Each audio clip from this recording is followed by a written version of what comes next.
Israel और फिलिस्तीन का संकट हम हमेशा से ही सुनते आ रहे हैं, लेकिन जरा सोचिए यह विवाद शुरू कैसे हुआ।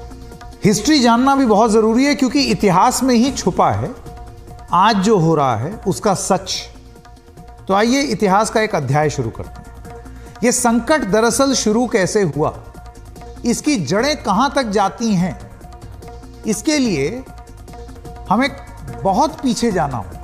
करीब 3000 साल पुरानी बात, ईसा से 930 साल पहले, तब हमारे देश में मध्य वैदिक काल चल रहा था, यानी कि इंडिया की बात कर रहा हूं, यानी कि भगवान महावीर और बुद्ध से भी करीब 400 साल पुरानी घटना है ये।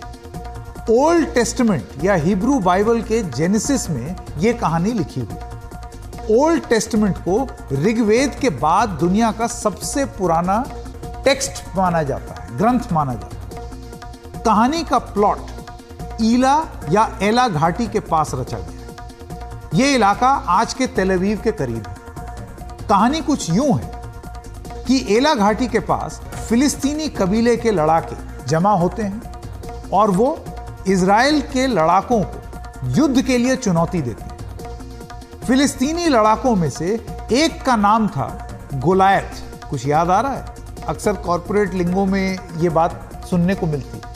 तो गोलायत, जिसे एक काफी लंबा और तगड़ा आदमी बताया गया है, उसने इजराइल के लड़ाकों को चुनौती दी कि अगर उसके साथ युद्ध में इजराइल का कोई लड़ाका जीत जाता है तो फिलिस्तीन अपनी हार मान लेगा और इजराइल का गुलाम बन जाएगा।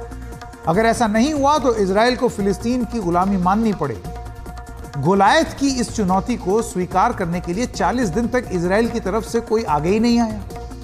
फिर एक दिन डेविड नाम का एक चरवाहा, अब याद आया आपको कुछ, डेविड और गोलायत। डेविड नाम का एक चरवाहा अपने भाई को युद्ध के मैदान में देखने आया, तो गोलायत की इस चुनौती के आगे वो युद्ध के लिए तुरंत ही तैयार हो गया।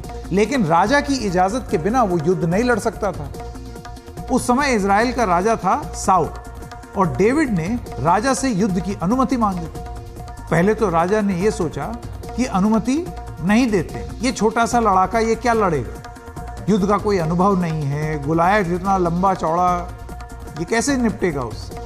लेकिन फिर डेविड ने किसी तरह राजा को मना लिया। इसके बाद डेविड युद्ध के लिए एला घाटी पहुंचा। डेविड ने गोलायत को जब युद्ध के लिए ललकारा तो गोलायत ने उसका मजाक उड़ाया कि ये भला क्या लड़ पाएगा, हंसी ठठोला हुआ। लेकिन लड़ाई शुरू हुई ही थी कि खत्म हो गई। डेविड पत्थरबाजी में बेजोड़ था। उसने गुलेल जैसी एक चीज निकाली और गोलायत पर निशाना लगाया और पत्थर सीधे उसके सिर पर लगा। गोलायत सीधे जमीन पर आकर के गिर गया। फिलिस्तीन के लड़ाकों में हाहाकार मच गया कि भाई हमारा इतना विशालकाय भीमाकार गोलायत मारा गया एक अदने से, डेविड से। यहीं से वो कहानी आती है। आज तक आप देखेंगे लोग कहते हैं David versus Goliath story. Goliath मारा गया और फिलिस्तीन के लड़ाके भाग खड़े। बाद में डेविड इजराइल के राजा भी बने और इजराइल के इतिहास में उन्हें महानतम राजा भी माना जाता है।